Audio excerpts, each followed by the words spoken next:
starting June 1, 9:15 p.m. At malalaman nyo lahat sino mag-capture ng puso ni Jasper, sino ay si Mascara, at anong gusto niya. Nagtsatsaga sa tagal. Ano pa?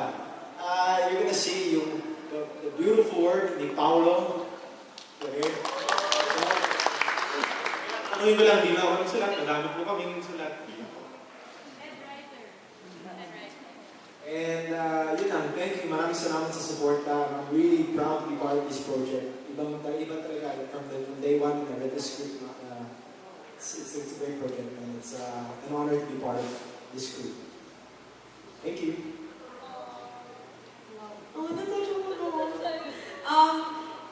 Okay, I would just like to say a few things also. I know every actor or actress says that every time they get a show, iba siya. Diba? Kakaiba, wala pang gumagawa.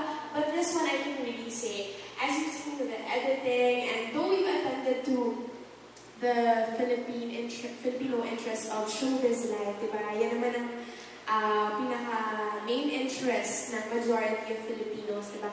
Ano nang nangyari kay ganyan? Paano kayo yung buhay artista?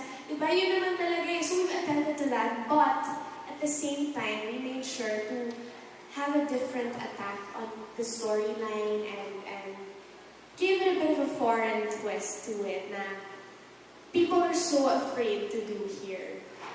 Networks are so afraid to take that risk of, okay, let's try to make this different from our usual teleseries. Because they're afraid it won't work, or that no one will watch, or that the people won't understand. But here we are, with TV5, Hinatal, and Asachi, so proud to be working together with such a beautiful concept, amazing editing, and such a supportive network, and taking a risk to show the Filipino audience what they deserve to see, because they are intelligent and they will understand this. We are being innovative by making the show, so I hope we get everyone's support, and we hope you guys watch this every Sunday, 9:15 on TV5. Thank you so much. Speech diba?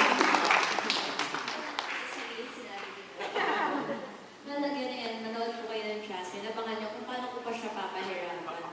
Actually, nahirapan ako na nabagsakan ako, pero mas abangan ako paano papahirapan si Jasmine after.